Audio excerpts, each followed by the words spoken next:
Ils ont le goût de la liberté et surtout des voyages. Ce sont les camping-caristes. Ils sont de plus en plus nombreux sur nos routes. Pour en parler, donner quelques conseils avec nous, deux passionnés de camping-car. Bienvenue dans l'air de rien.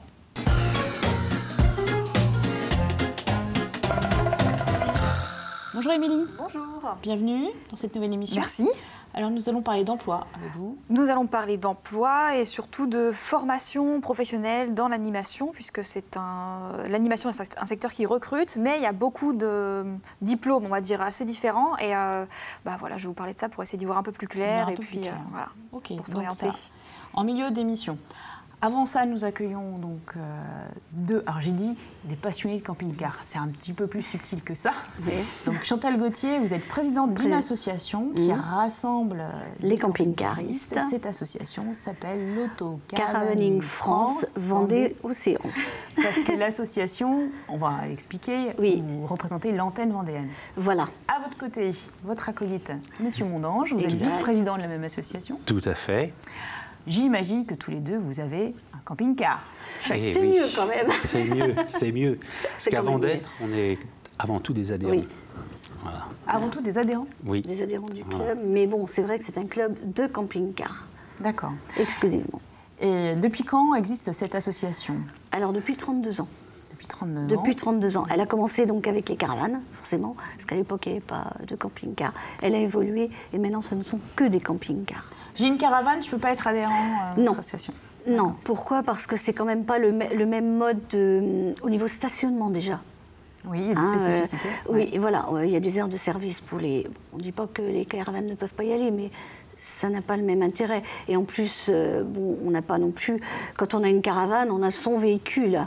Oui, puis on va dire la caravane, on reste plus facilement à un endroit. On va rester, ils vont aller sur les campings, ils vont se poser, après ils prennent le véhicule, nous on se balade avec le camping-car. Ouais, on va voir en quoi c'est important. Combien d'adhérents dans votre association? Alors, on a 140 adhérents, 140 camping-cars, donc 280 adhérents à ce jour. Alors, quand on dit camping-car, il y a aussi les fourgons aménagés. Il y a des fourgons aménagés, bien sûr. Alors, qu'est-ce qu'on vient chercher dans une association comme la vôtre? Alors, c'est la question qu'on leur pose aussi, puisque là, on a fait des nouveaux, puisqu'on vient de faire des salons. Souvent, c'est beaucoup quand même la convivialité, l'amitié, les rencontres, parce que ça, c'est important. On rencontre beaucoup de gens. Voilà, c'est ce qu'on vient chercher. Et puis aussi, les nouveaux adhérents, des fois, on a des gens qui n'ont jamais pratiqué le camping-car. Donc, ils ont un camping-car, mais ils n'ont jamais pratiqué. Il y en a qui n'ont jamais pratiqué, donc ils vont être un petit peu perdus, qui ne vont pas savoir comment on fait, parce qu'il y a plein de petites subtilités quand même quand on est camping-cariste. Monsieur Mondange, vous étiez dans ce cas-là ou vous faites du camping-car? Je fais du camping-car depuis des années. Ouais. Des années. Depuis 80, je fais du camping-car, donc ça fait 6 ans maintenant que je suis réellement camping-cariste dans l'association. Voilà. Mais qu'est-ce qui fait, vous, dans votre histoire, qu'au bout d'un moment, on sent besoin d'adhérer à une association si on pratique comme Alors justement, ça c'est un point important. C'est vrai que pendant des années, je n'ai pas voulu rentrer dans l'association. Le camping-car, c'est la liberté. J'avais peur de perdre cette liberté. Et c'est totalement faux. Voilà. À partir du moment où on a testé, on s'aperçoit qu'on fait des choses qu'on ne peut pas faire par soi-même, parce que les voyages organisés sont faits par nos adhérents. Alors, vous allez nous expliquer ça. En fait, une des objectifs de l'association et de son activité principale, c'est que les adhérents proposent des excursions pour les autres. Tout à fait. Ils ont fait eux-mêmes ce voyage une fois, ça leur a plu, et ils proposent leur voyage au club. Donc ce n'est que des bénévolats, c'est... Voilà. D'accord. Il n'y a pas de... Donc, alors, soyons concrets. N'importe quel adhérent peut dire « Ah, moi, je reviens, je sais pas, du Tyrol, peu importe. » Voilà, j'ai envie de vous le proposer. J'ai envie de vous proposer. Il n'y a pas de souci. Après, on monte le voyage avec eux, on les aide, parce qu'il y a quand même des choses qu'il faut faire quand même, il faut être dans les règles. Mais tout adhérent, d'ailleurs, moi, je fais mon AG ce week-end, je vais leur poser la question. D'accord. Avez-vous des voyages à nous proposer, des sorties? C'est quel rythme, combien de voyages par an? Combien on en avait une bonne dizaine cette année, et puis autant l'année prochaine. France, à l'étranger? France et étranger, parce qu'il faut savoir que nous, notre club, quand même, Auto-Caravaning, quand on est parti à la base, quand je vous ai dit il y a 32 ans, il a grossi, ce club, il est devenu tellement important qu'il s'est scindé. Donc maintenant, on a 5 clubs. Donc ACF, Vendée Océan, Berry, Bretagne, Limousin, Aquitaine. C'est très large. C'est très large. Donc ça donne nos adhérents, si vous voulez, au niveau des voyages, à partir du moment où ils adhèrent à Vendée Océan, ils adhèrent également aux 4 autres clubs. Ils peuvent participer à toutes les sorties. Donc c'est un plus pour eux. Mais on fait que ça alors, non? Alors on fait que ça, oui, vous avez raison, pas trop quand même, parce que comme vous voyez tous les deux, on est encore actifs. Voilà, parce qu'on y reviendra sur l'image du camping-cariste forcément retraité. Hein. Voilà, non, on est encore actifs tous les deux, et on n'est pas les seuls actifs, parce qu'on a une population quand même au niveau des camping-cars, qui est quand même notre club assez... Oui. On a des retraités, mais quand même relativement jeunes, quoi. On a des gens qui travaillent et on a des gens dans la soixantaine, 65 ans.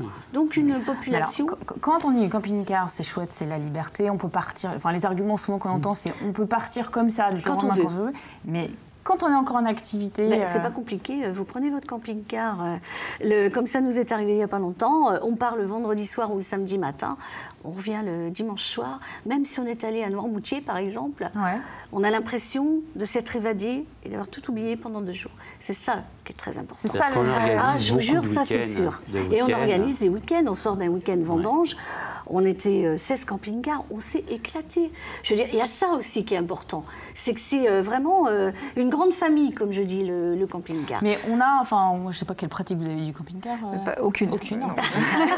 Mais on a l'impression que les gens, justement, sont dans leur univers, voyagent pour eux-mêmes, vont avec leur destination, et on ne ressent pas forcément, vu de l'extérieur, cette notion de partage ou de communauté. Parce que vous avez aussi, il y a beaucoup de camping-cars, il n'y a pas que des gens qui sont dans le club. Donc ça, vous pouvez peut-être le retrouver en extérieur. Vous avez, puis il y a les camping-caristes, il y a camping-caristes et camping-caristes. Hein. Vous avez celui qui va arriver sur l'aire de service. C'est comme le chasseur, il y a le bon et... Voilà, il arrive sur son aire de service, il ferme tout, il se renferme dedans, il ne vous dit pas bonjour. Ça, c'est... Voilà. Après, c'est vrai que nous, quand on est dans un club, c'est pas la même chose. On a vraiment cet esprit quand même de... Il y a des us et coutumes d'abord. Là, on dit voilà ce qu'il faut faire, ce qu'il ne faut pas faire. Voilà, on leur explique tout ça. Hein, parce qu'il faut, il faut respecter les choses. Hein. Alors attention, vous allez nous expliquer ces principes après la chronique de... D'accord.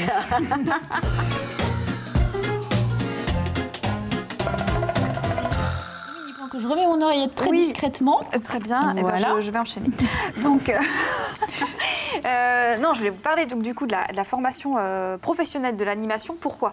Parce qu'il se trouve, il y a beaucoup de formations en Vendée, hein, et puis aussi en Loire-Atlantique, parce que nous, on travaille aussi beaucoup avec la Fédération de Loire-Atlantique. C'est quoi? C'est les BAFA, des trucs comme ça? Voilà, c'est plein de choses. Et on s'est rendu compte qu'il y a quelques chiffres quand même qui sortent, et 80% en tout cas des stagiaires qui ont fait une formation Ligue de l'enseignement en Vendée et en Loire-Atlantique trouvent du travail derrière. Donc c'est quand même, et rapidement, donc c'est quand même assez important. Donc oui, quand on parle là, c'est vrai que nous, quand on pense animation, peut-être qu'au premier abord, on va penser au BAFA. Oui, donc ça c'est le diplôme, je ne sais même plus ce que ça veut dire. C'est ça va être c'est le premier brevet, voilà, on va dire c'est le premier pas dans l'animation. C'est travailler en centre de loisirs, l'été, choses comme ça. Colonie de vacances, etc. Voilà, c'est souvent des jeunes qui passent ces diplômes-là pour travailler l'été. Premier pas dans l'animation aussi, on a le PSC1, le fameux premier secours aussi, ça intègre tout ça, voilà. Donc là, on est dans une démarche volontaire d'un jeune, mais on n'est pas sur un diplôme professionnel, on est vraiment sur un brevet pour travailler l'été. Ensuite, on a des diplômes qui, là encore, ne sont pas sont des diplômes qualifiants, ce ne sont pas des diplômes d'État. On a ce qu'on appelle des CQP, donc des certificats. Voilà, il y a des sigles, hein, on en parlait tout à l'heure. Voilà. Des certificats donc, qui ont l'avantage en fait, d'apporter une véritable expérience, puisqu'on a 160 heures de formation, donc d'apport théorique, et plus de 200 heures aussi sur le terrain, ce qui va permettre vraiment d'animer de façon qualitative aussi, hein, sur des thématiques sport ou culture, loisirs, voilà. Et puis là, on arrive enfin au diplôme d'État, j'ai envie de dire, avec les BPGEPS. BPGEPS, ça va être un diplôme de niveau 4, donc c'est-à-dire au niveau bac, qui la professionnalise vraiment. Avec 200 heures d'expérience non, là, je dis n'importe quoi, je ne sais plus exactement. Bon, bref. L'avantage, en fait, ce sont des diplômes d'éducation populaire. Donc, on n'a pas de prérequis, en fait, pour y rentrer. C'est-à-dire qu'il n'y a pas besoin d'avoir le bac. Si on n'a pas le bac, c'est pas grave. On peut quand même tenter l'aventure et puis s'inscrire à ça. Ce qu'il faut, c'est qu'il faut au moins avoir 200 heures d'expérience en animation. Enfin, il faut déjà avoir mis un pied dans l'animation, mais avec justement le BAFA, le CQP, etc. On a déjà cette expérience-là et on peut arriver à entrer dans ces types de diplômes-là. Alors les nouveautés, en tout cas sur le territoire de la Vendée, c'est qu'il y a un CQP animateur périscolaire qui va se lancer en 2018, ainsi qu'un BPGEPS environnement et développement durable. Donc là vraiment pour les gens qui veulent se spécialiser dans l'animation éducation. Ces thématiques-là. Voilà, qui permettent aussi d'encadrer des équipes, etc. Ça se lancera aussi en mars 2018. Et puis, il y a quand même un point important, c'est que souvent, la problématique sur les formations, c'est les financements. Oui. Voilà. Donc, pour tous les BPGEPS et les DEGEPS, on a des financements, c'est pris en charge par le conseil régional quand on est demandeur d'emploi. Ça, c'est très intéressant et important. Et puis ensuite, quand on est salarié, bien sûr, faut se rapprocher de son employeur parce que ça peut être financé aussi. Exactement. D'accord. Et dernier point quand même, il y a eu beaucoup de changements dans la formation professionnelle. Il y a un CFA, métier du sport et de l'animation, qui a ouvert, qui n'existait pas avant. Donc ce qui permet, voilà, là, il y a 10 places d'apprentis pour être très concret. Et dans quel CFA Alors... c'est pas grave. J'ai envie de dire les HR, je sais plus. Non, je sais plus. Vous allez appeler mes collègues, puis ils vous diront ça. Alors justement, là, par rapport à tout ce que vous avez dit, si on veut des renseignements... faut contacter l'AFOL Vendée, voilà. Oui, l'AFOL Vendée. Et demander ma collègue au service formation qui répondra à toutes les questions du BAFA jusqu'au DEGEPS, avec les places pour les apprentis qui viennent de s'ouvrir nouvellement, etc. etc. D'accord, donc des perspectives, des choses concrètes, et donc qui peuvent être financées par la région.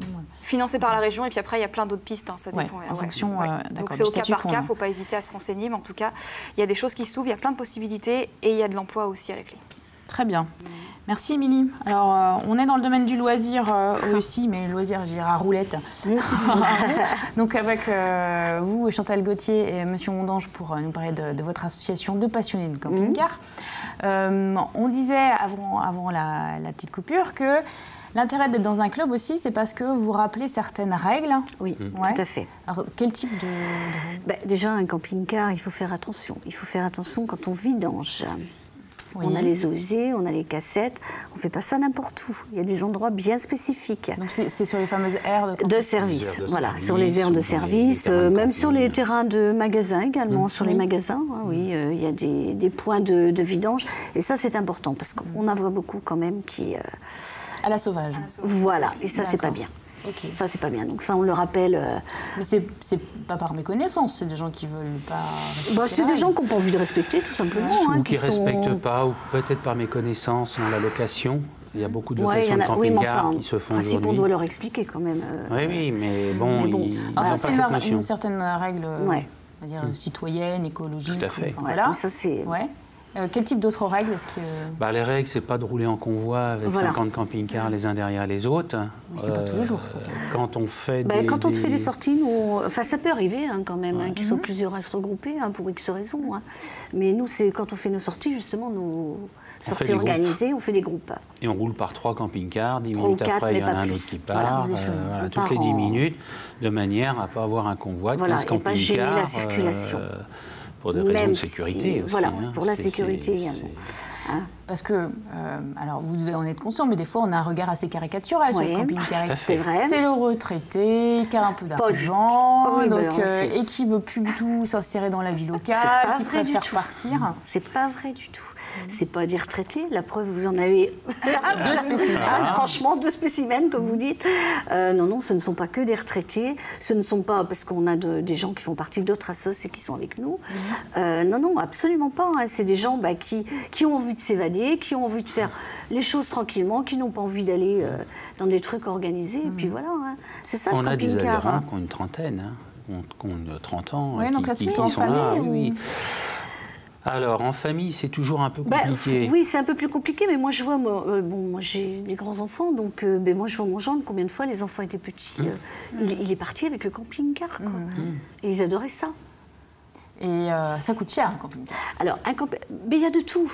Il y a le marché de l'occasion qui est tout à fait correct. Vous achetez une voiture, maintenant, les belles voitures, elles coûtent cher aussi. Donc, l'un dans l'autre, il ne faut pas dire que ça coûte cher. C'est vrai que vous ne l'amortirez jamais. Mais c'est le prix. Quand on prend une occasion, oui, ça va être le prix d'une... C'est-à-dire on peut démarrer avec un camping-car tout équipé aujourd'hui à 45 000 €. Voilà. Après, ça, c'est dans le neuf. Ensuite, il y a le marché de l'occasion. En occasion, oui, vous avez beaucoup moins. Et vous avez des camping-cars qui sont tout à fait abordables, qui sont le prix d'une voiture. Donc, Est-ce que vous conseilleriez de passer par la case location pour tester Alors, celui qui a vraiment jamais fait de camping-car, qui veut savoir si ça lui plaît, oui, il vaut peut-être mieux qu'il fasse une fois la location pour se rendre compte si ça va lui plaire ou pas, plutôt que d'investir et puis de revendre, quoi. Mais sinon, bon, beaucoup quand même, ce sont des gens qui ont déjà, bon, comme nous, on a commencé toile de tente, caravane, et après on vient en camping-car parce que il y a plus d'enfants, on est tranquille. Là, les maisons sont payées, donc on peut s'offrir cette chose-là. Mais bon, voilà, c'est. Alors, les gens qui diraient depuis longtemps, j'aimerais, mais je ne sais pas. Qu'est-ce qu'on pourrait dire? Est-ce que... il faut qu'ils prennent un premier contact avec nous déjà. Oui, voilà, avec les associations. Même si je n'ai pas encore mon camping-car? Oui, vous pouvez appeler en disant voilà, j'aimerais, mais voilà, comment ça se passe, comment ça fonctionne, etc. En plus, il faut savoir que sur La Roche-sur-Yon, tous les ans, on a un salon. On y est tous les ans. On fait des portes ouvertes aussi chez différents concessionnaires. Ouais. Donc, souvent, on est présent quand même, nous. Hein. Donc, puis bon, on a les téléphones, on peut nous joindre à tout moment. On en a qui appellent assez souvent. À notre AG, nous avons des adhérents qui n'ont pas de camping-car qui vont venir voir. Parce qu'ils envisagent d'en acheter un, mais ils veulent venir voir un petit peu, savoir comment ça se passe, etc.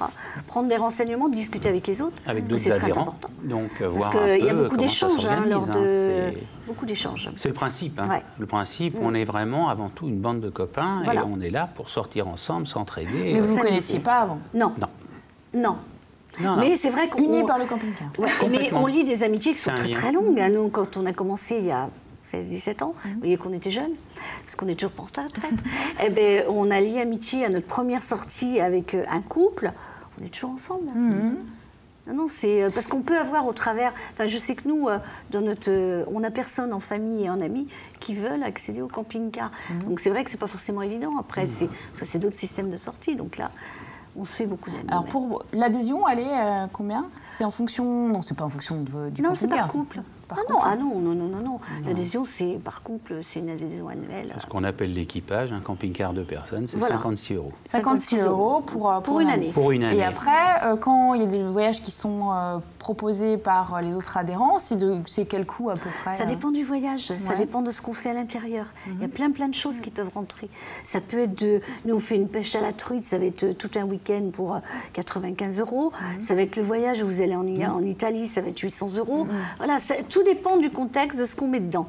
De ce que l'organisateur met dedans. Il n'y a pas d'obligation de participer au voyage, j'imagine? Absolument pas. Non. Même il y en a qui ne veulent pas. Absolument pas. Il y en a qui le but, c'est aussi, vous savez, vous vous faites des amis, et puis après, X raisons, vous allez dire... D'ailleurs, on se l'est dit il n'y a pas longtemps, il y a 3 jours, on a dit avec un autre couple, tiens, mois de novembre, il y a une grosse marée, on s'en va ensemble. Et on peut aller faire 2 ou 3 jours quelque part ou une semaine ailleurs avec d'autres sans passer par Est-ce que c'est quand même pas plus compliqué aujourd'hui quand on a un camping-car de pouvoir se poser, s'installer dans des lieux intéressants? Parce qu'on voit bien il y a des villes qui l'accès est compliqué. Alors c'est ce qui est un peu dommage, c'est qu'il y a certaines villes qui n'acceptent pas les camping-cars, qui sont anti-camping-car. Il y en a. Oui. Alors c'est quoi leurs arguments? Alors que c'est ridicule quelque part, parce que le camping-cariste, quand il arrive, il va visiter la ville, il va la découvrir, il va avoir besoin de pain, il va souvent aller manger au restaurant. Non mais je veux dire, il va participer à la vie de la commune. Pas parce qu'il a un petit réfrigérateur dans son camping-car qu'il ne va pas y aller. Et il fait vivre la commune. Et il y a des communes qui le savent. Oui. Et il y a des communes qui aujourd'hui créent des aires de camping-car, qui ont compris qu'il y avait un intérêt. Et très souvent, on est appelé d'ailleurs pour les inaugurations. On fait les inaugurations d'aires de service. Voilà, et donc récemment, après, ça apparaît dans nos journaux, sur notre site internet. Juin, c'était Mareuil-sur-Lay. On a inauguré Mareuil-sur-Lay. Donc oui, il y a quand même des élus qui ont compris qu'il fallait un peu capter... tout à fait. C'est une population qui passe, mais qui achète. Tout à fait. On s'est déplacé avec son camping-car, on ne va pas aller faire 15 km pour aller au supermarché du coin, donc on va acheter local, on va être local, et puis soit on n'a pas vraiment envie de faire la cuisine, on va aller au restaurant du coin. Donc c'est quelque chose d'intéressant pour les communes. Et là, adorons l'image d'une camping-cariste. Il faut. Non, le camping-cariste n'est pas... C'est un bon vivant qui aime Voilà. Ça, c'est ce qu'il faut retenir. L'amitié, la convivialité. Très bien. On peut inviter donc les gens à aller sur le site internet de l'association. Il y a vos coordonnées personnelles, on peut vous appeler. Tout à fait. Et donc on a bien compris, même si on n'est pas encore camping-cariste, on peut vous passer un coup de fil pour être un peu éclairé, pourquoi pas adhérer. Voilà, bien sûr. Pour avoir des renseignements. Très bien. Merci à tous les deux. Alors, on vous croisera peut-être sur les routes. Certainement. Bien sûr. Merci à vous de nous avoir reçus. Et on va terminer cette émission avec la chronique de Delphine Blanchard sur le roman La Louve de Paul-Henri Bison, qui est un Vendéen et qui a sorti ce livre à succès.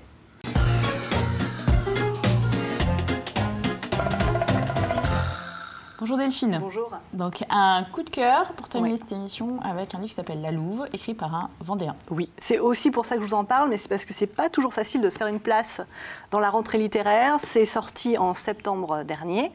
C'est un joli succès, mais il faut encore qu'il en vende plein, parce qu'il le mérite. Et c'est son premier roman. Voilà. Paul-Henri Bison est né à Saint-Laurent-sur-Sèvre. Et donc, il a choisi de placer son histoire là-bas, en mettant quelques petits pièges. Voilà. Il a appelé son décor Montfort-sur-Sèvre, mais on comprend très vite, village de 3000 habitants, 2 pensionnats privés, 7 clochers. On comprend très vite que Montfort-sur-Sèvre, c'est Saint-Laurent-sur-Sèvre. J'essaye de vous résumer l'histoire. Camille Volo est boucher donc à Montfort-sur-Sèvre, et son frère qui s'appelle Romain, lui a repris l'exploitation familiale. L'exploitation agricole. L'exploitation agricole familiale. Et puis là, il y a un drame.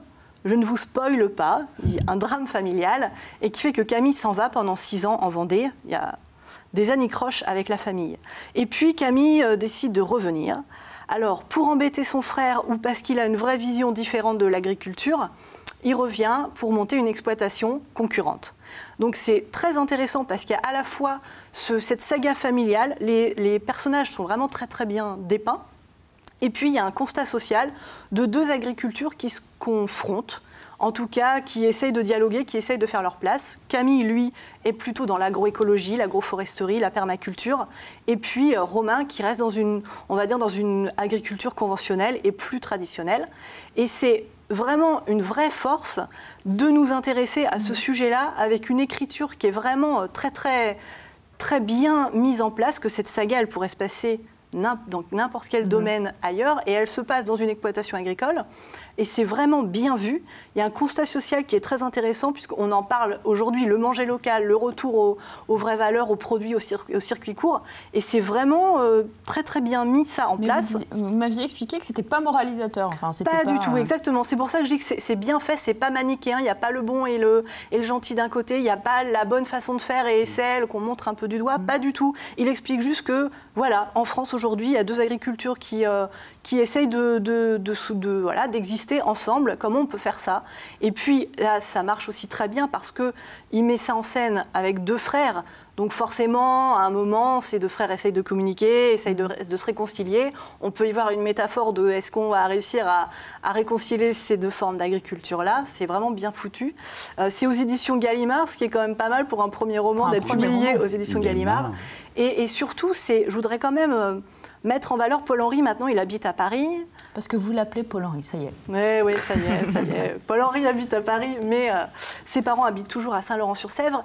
Et il ne regarde pas la Vendée avec une certaine hauteur que les Parisiens, certains, pourraient regarder. Il met vraiment la Vendée en scène dans ce roman-là, il la dépeint, moi qui suis comme une pure vendéenne, il la dépeint vraiment magnifiquement, avec un regard tendre, il est très fier de ses origines vendéennes, il est très fier de ses racines, m'avait-il dit au téléphone quand je l'ai interviewé. Je vous lis juste un tout petit extrait, tout petit. Et pour vous montrer, en fait, là, dans les mots de Camille, je pense qu'il met aussi sa pensée à lui, son amour de la Vendée. Contrairement aux jeunes gens de sa génération, ceux nés dans les années 80, parce que donc Paul-Henri Bison est né il a 38 ans, donc voilà, années 80, c'est ça.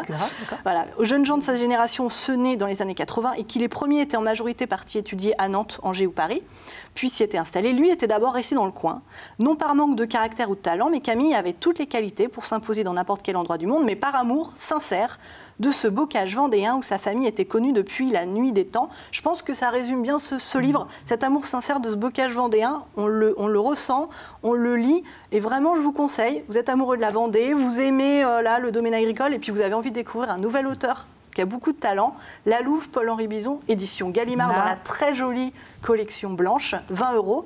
Et en avant-première, je peux vous dire qu'il sera au printemps du livre de Montaigu en avril 2018. Très bien. Bravo. Et vous avez eu l'occasion, donc vous l'avez dit, de l'interviewer. C'est à retrouver dans le magazine Racine du mois de novembre. Oui. Voilà. À la une du magazine du mois de novembre, justement, on vous emmène en forêt. On questionne, comment fonctionnent nos forêts en Vendée? Ont-elles un avenir? Est-ce que le reboisement a du sens en Vendée? Voilà, c'est le numéro de novembre du magazine Racine où on retrouve l'interview de Pauline Bison. Michel Mondange et Chantal Gauthier, merci de nous avoir... réconcilié avec les camping-cars. Non, vous ne détestez pas. Mais d'avoir compris un peu autre chose. Voilà, cette liberté et puis cette convivialité. Donc bonne route. Merci. Merci beaucoup. Merci beaucoup.